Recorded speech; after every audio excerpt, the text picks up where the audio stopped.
দৈনিক অগ্রদূত পত্রিকা সাতক্ষীরা কালীগঞ্জে যৌথ বাহিনীর বড় অভিযান ১,৬৪৯ বোতল ফেন্সিডিল সহ আটক ২ দৈনিক অগ্রদূত প্রতিবেদক মোহাম্মদ আবদুল্লাহ আল মামুন ২৬ এপ্রিল ২০২৬ সাতক্ষীরার কালীগঞ্জে যৌথ বাহিনীর এক বিশেষ অভিযানে বিপুল পরিমাণ মাদকদ্রব্য সহ ২ জনকে আটক করা হয়েছে।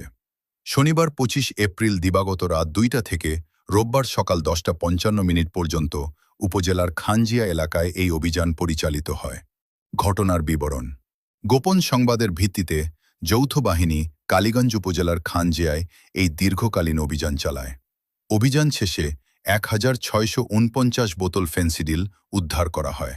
এ সময় মাদক ব্যবসার সাথে জড়িত থাকার অভিযোগে ২ ব্যক্তিকে হাতে নাতে আটক করে বাহিনী।